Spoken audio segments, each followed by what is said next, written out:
Eu saúdo a todos com a paz do Senhor. Estamos aqui reunidos para mais uma mensagem cujo título é Faça a sua parte. O texto bíblico está em Juízes, capítulo 6, versículo 15, e diz assim a palavra do Senhor. E ele lhe disse: Ai, Senhor meu, com que livrarei Israel? Eis que a minha família é a mais pobre em Manassés, e eu o menor na casa de meu pai. Os filhos de Israel fizeram o que era mal perante o Senhor. Em virtude disso, foram entregues nas mãos dos midianitas por 7 anos. Por isso, para tentarem fugir, se proteger, construíram covas nos montes, construíram cavernas e fortificações. E tudo que eles semeavam era destruído pelos midianitas, pelos amalequitas e pelos povos do Oriente. Em razão disso, ficavam sem sustento algum. Tudo era destruído, matavam inclusive os animais. Isso acontecia de forma sistemática e os invasores eram muitos. Israel, por conta dessa situação, ficou em situação econômico-financeira de extrema fragilidade.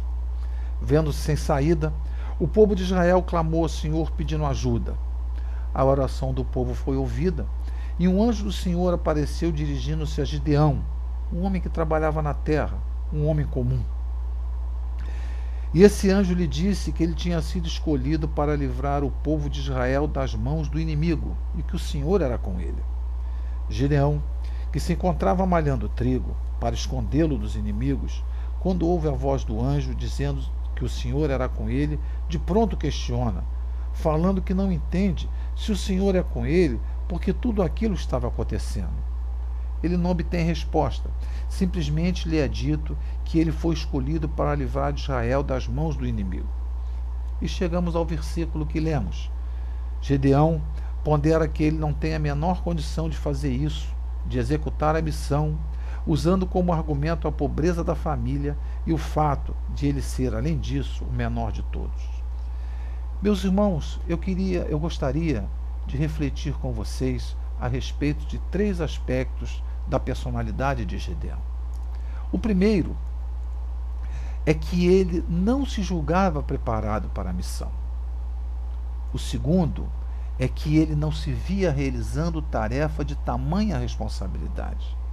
E o terceiro é que ele teve medo que suas limitações impedissem o cumprimento da missão. E eu gostaria de dizer que estas características estão dentro de muitos de nós.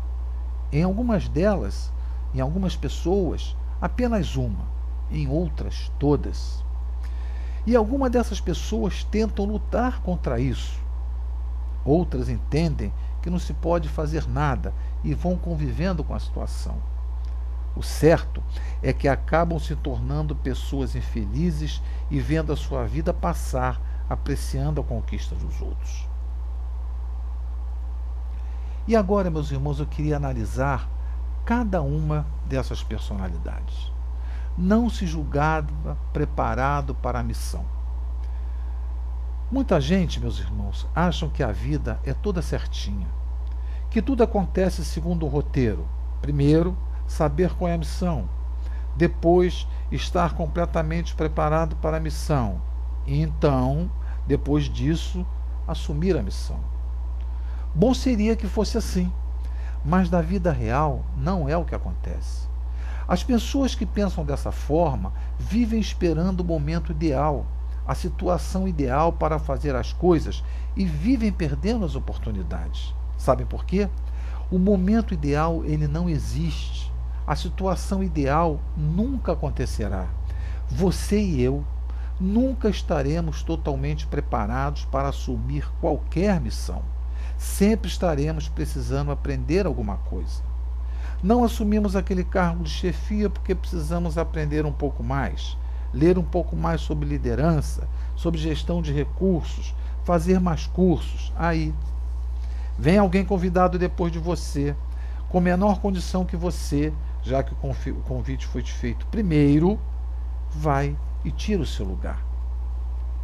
Somente me caso depois que me formar, que o noivo tiver formado, como se uma coisa tivesse a ver com a outra. Por aí vão, adiando, perdendo oportunidades, perdendo tempo, perdendo e perdendo. A segunda característica é que Gedeão não se via realizando tarefa de tamanha responsabilidade. Este já é um caso de autoestima. Existem pessoas que só se veem fazendo tarefas menores, só se veem como coadjuvantes, nunca como protagonistas. Essas pessoas acham que não vão se formar, acham que não conseguirão um bom emprego, acham que não conseguem ter um bom casamento, nunca terão um cargo de chefia, nunca terão um carro novo. Para estes, eles não conseguirão nada. Serão sempre cauda, nunca cabeça. Alguns chegam ao absurdo de achar que vão morrer cedo, que não vão viver muito. Vivem num mar de infelicidade. O terceiro aspecto é que Gedeão teve medo que suas limitações impedissem o cumprimento da missão. Meus irmãos, todos nós temos as nossas limitações. Ninguém é bom em tudo. Porém, existem pessoas que só enxergam as limitações. Há virtudes para elas não existe. E por pensarem assim, vivem com medo de assumir maiores responsabilidades, vivem com medo de fracassar. Preferem viver a frustração de não tentar a enfrentar um desafio. Então, as perguntas que queremos fazer são as seguintes: você se enquadra em alguma das características de Gedeão? Você se vê assim? Você já foi convidado para assumir maiores responsabilidades e recuou? Achou que não conseguiria? Se as respostas a estas perguntas forem não, glória a Deus. Você está vivendo, errando, acertando. Agora, se a resposta a alguma destas perguntas for sim, chegou o momento de mudar. Chegou o instante de entender que você não é menor que ninguém. Chegou o dia de saber que Deus jamais irá chamá-lo para algo que você não possa fazer. Chegou o instante de entender que Deus jamais o deixará sozinho. Gedeão, em sua própria opinião, era um pobre coitado, mas vejam no que ele se tornou. O quinto juiz de Israel, um estrategista militar especialista na arte de surpreender, um dos heróis da fé citado em Hebreus 11, derrotou o exército midianita, foi proclamado rei pelos homens de Israel. E olha que Gedeão foi difícil de ser convencido. E você? Está difícil de convencê-lo de que você é bom, que você não é pior que ninguém, que você está apto a executar qualquer tarefa dentro do seu nível de conhecimento, que Deus pode mudar o seu destino como fez com Gedeão? E como se consegue isso? Você fazendo a sua parte. Gedeão, embora difícil de ser convencido, agiu, atendeu o chamado. Por isso, meu irmão, não fuja da vida, não se esconda, enfrente, viva. Se for chamado para algum desafio, aceite, não tenha medo. Lembre-se que o Deus de Gedeão é o seu Deus. Deus salva o homem, transforma o homem e usa o homem. Se você permitir, se você ajudar, se olhar para frente com confiança em Deus, Ele cumprirá o propósito que tem para você. Agora, se você correr, se você recuar, se você amarelar, vai ficar para trás.